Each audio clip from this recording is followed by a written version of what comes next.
Y si la rivalidad más legendaria en la historia del cine de habla hispana, esa guerra monumental entre dos diosas, fue en realidad la mentira mejor contada de todas? Bienvenidos a un viaje más allá de los reflectores, detrás de las cortinas de terciopelo y los susurros de pasillo. Hoy no vamos a contar una historia de cine. Vamos a desenterrar una leyenda. Nos adentraremos en el campo de batalla donde dos titanes, dos fuerzas de la naturaleza, chocaron y definieron no solo una era, sino la forma misma en que entendemos el poder y el estrellato. Esta es la historia de María Félix contra Dolores del Río. La doña contra la princesa. Fuego contra hielo. Una saga de orgullo, belleza y un misterio que ha perdurado por más de medio siglo. Pónganse cómodos, porque lo que están a punto de escuchar cambiará para siempre la historia que creían conocer. Para entender la magnitud de este supuesto conflicto, primero debemos transportarnos a una época dorada.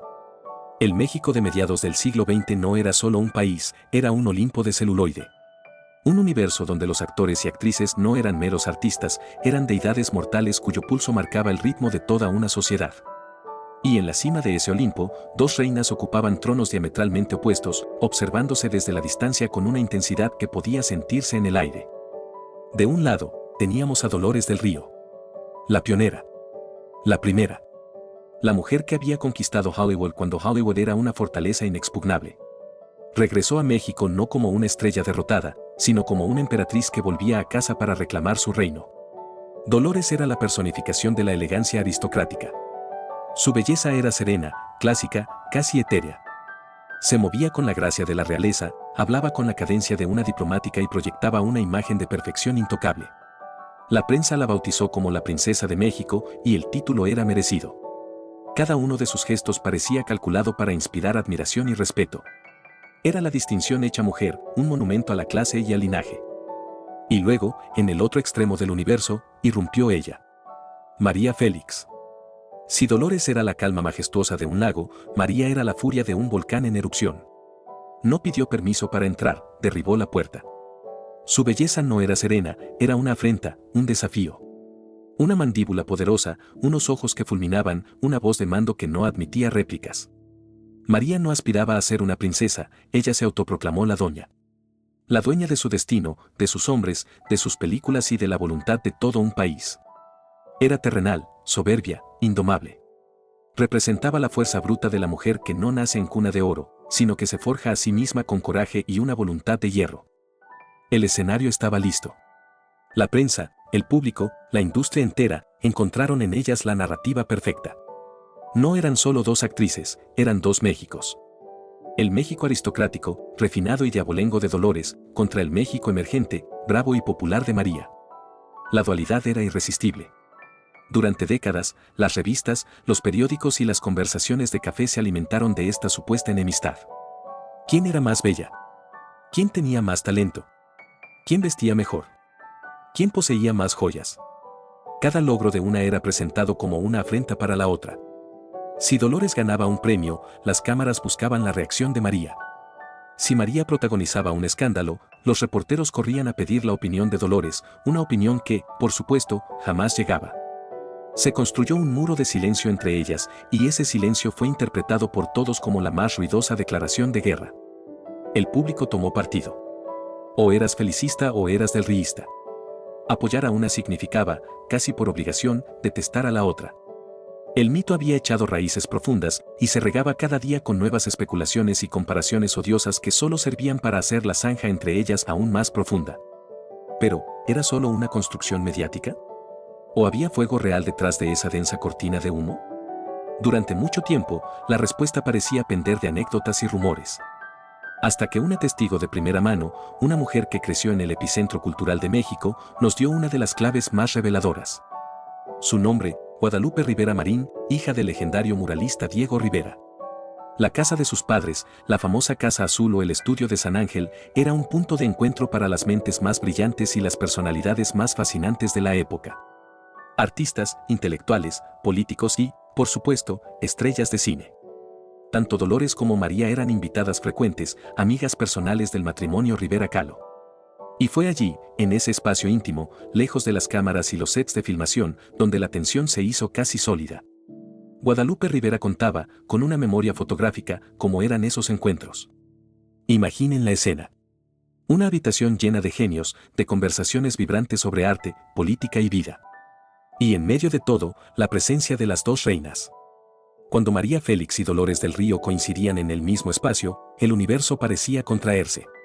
Según el relato de Rivera Marín, no se dirigían la palabra. Ni un buenas noches. Ni un hola.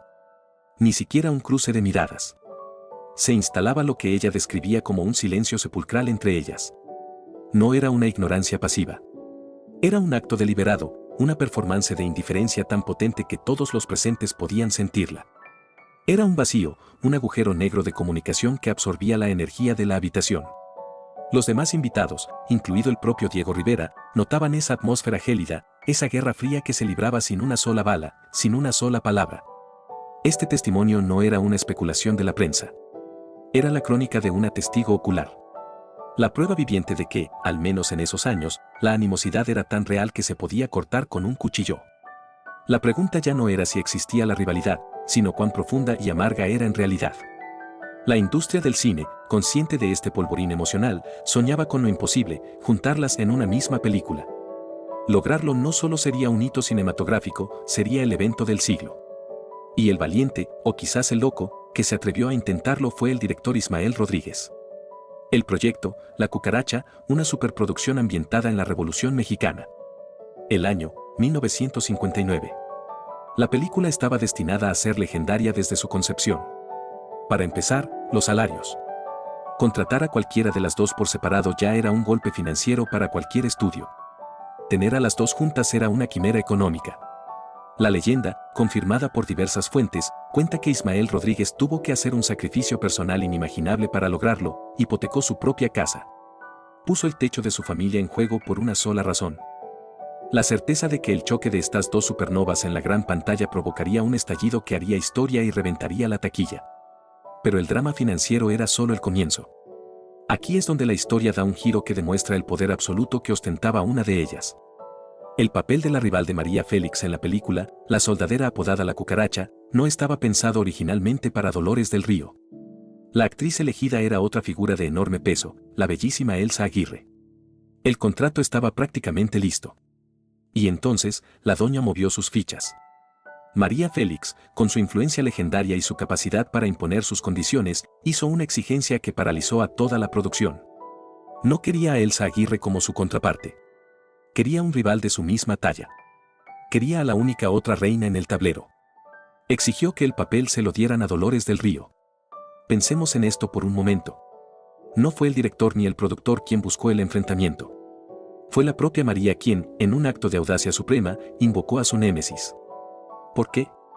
¿Era un desafío directo, una forma de decir vence a la mejor en mi propio juego? ¿O era un reconocimiento implícito de que solo Dolores del Río poseía la estatura necesaria para estar frente a ella y crear un duelo creíble? Fuera cual fuera la razón, su deseo se convirtió en una orden. Elsa Aguirre fue desplazada y Dolores del Río aceptó el papel. El set de La Cucaracha se convirtió en el lugar más observado de México. Cada día era una nueva página en el diario de la guerra. Los técnicos, los actores de reparto, todo el equipo, caminaban de puntillas, esperando la explosión que parecía inminente. Las crónicas de la filmación hablan de un ambiente cargado de electricidad. Se dice que ambas exigían que sus escenas se filmaran por separado siempre que fuera posible. Que sus vestuarios fueran igual de espectaculares. Que sus nombres tuvieran el mismo tamaño en los carteles. La película misma parece un reflejo de su supuesta relación. Sus personajes se enfrentan, se insultan, se retan en un duelo de voluntades que trasciende la actuación. Cuando vemos a María Félix y Dolores del Río cara a cara en La Cucaracha, no estamos viendo a dos actrices interpretando un papel. Estamos presenciando, o eso creíamos todos, el clímax de una década de odio contenido, canalizado a través del celuloide para la eternidad. La película fue un éxito rotundo. El mito había alcanzado su punto más alto. La guerra había sido filmada. Y aquí, en la cima de la montaña de la hostilidad, cuando la historia parece sellada y el veredicto emitido, todo se viene abajo. Aquí es donde la leyenda se fractura y nos obliga a cuestionarlo todo. Porque pasaron los años. El cine de oro se convirtió en un recuerdo glorioso. Y una María Félix ya convertida en mito viviente, dueña de un verbo afilado y una honestidad brutal, comenzó a hablar. Y lo que dijo sobre Dolores del Río dejó a todo el mundo perplejo. En diversas entrevistas, una y otra vez, cuando se le preguntaba por su eterna rival, María Félix no lanzaba fuego. No había desdén en su voz. Lo que había era algo que nadie esperaba: admiración. Un respeto profundo, casi reverencial. Una gran señora, decía María. Así, con esa contundencia. Describía a Dolores del Río como una mujer muy inteligente, una profesional consumada. Usaba la expresión una mujer de primera. Negaba categóricamente cualquier enemistad real. Afirmaba que la rivalidad había sido un invento de la prensa y de la gente, un cuento que les convenía a todos, pero que no tenía base en la realidad. Hablaba de Dolores no como una enemiga, sino como una colega a la que respetaba inmensamente, una figura que había abierto el camino para todas las que vinieron después. ¿Cómo es posible? ¿Cómo podemos reconciliar esto? ¿Cómo puede la mujer que exigió a su rival en un set, la misma que compartió décadas de silencio glacial, hablar ahora con esa devoción? ¿Era todo una mentira? Pero, ¿cuál de las dos versiones era la mentira? ¿La guerra que todos vimos, o la paz que María proclamó al final de sus días? La respuesta, quizás, es más compleja y fascinante que un simple sí o no. Posiblemente, no se trate de una mentira, sino de una magistral construcción de imagen. Pensemos como María Félix, la estratega brillante de su propia leyenda. Ella entendía el poder del mito mejor que nadie. Sabía que para ser la doña, necesitaba una contraparte a su altura. Una rivalidad con una actriz menor no habría tenido el mismo peso. Necesitaba a Dolores del Río. El silencio, la tensión, el duelo en la cucaracha, todo alimentaba su personaje público, la mujer indomable y conflictiva que el mundo amaba. Era un negocio. Un espectáculo que iba más allá de la pantalla. Dolores, por su parte, más discreta y reservada, probablemente nunca se sintió cómoda con esta narrativa. Su silencio no era de ataque, sino de defensa. Una forma de mantener su dignidad intacta frente a un huracán mediático que ella no provocó. Se replegó en su elegancia y dejó que el mito siguiera su curso, sin alimentarlo, pero sin poder detenerlo. Lo que María Félix reveló en su vejez no era necesariamente una contradicción, sino quizás la verdad final despojada de todo el artificio. Una vez que la batalla por la taquilla y la fama había terminado, una vez que ambas estaban seguras en su lugar en la historia, ya no era necesario mantener la farsa. La doña podía, por fin, reconocer públicamente el valor de la princesa. El respeto que, quizás, siempre existió en privado, pero que por estrategia o por orgullo, nunca se pudo manifestar bajo los reflectores. La guerra había sido para el público. La admiración, quizás, siempre fue real. Esta no es solo la historia de dos actrices. Es una lección sobre la naturaleza de la fama. Nos enseña cómo se construyen los ídolos, cómo se fabrican las narrativas y cómo el público es un participante activo en la creación de sus propios mitos. María Félix y Dolores del Río no fueron solo víctimas o beneficiarias de esta leyenda. Fueron, a su manera, sus autoras. Una por acción, la otra por omisión. Juntas, sin quererlo o queriéndolo, nos regalaron la historia de rivalidad más perfecta jamás contada. Dos reinas en un mismo reino. Dos legados que brillan con luz propia y que, juntos, iluminan la era más esplendorosa de nuestro cine. Una historia de silencios que gritan, de batallas filmadas y de un respeto revelado cuando el telón ya había caído. Y ahora, la pregunta definitiva es para ustedes, para quienes vivieron esa época y para quienes la descubren hoy. Después de escuchar esta historia, con sus giros y sus secretos, ¿con qué versión se quedan? ¿Con la narrativa pública, la de una guerra sin cuartel entre dos diosas irreconciliables, o con la revelación final de María, la de un respeto profundo escondido detrás del personaje? ¿Fue todo una magnífica y calculada actuación para la galería, o existió un rencor verdadero que solo el paso inexorable del tiempo logró transformar en admiración?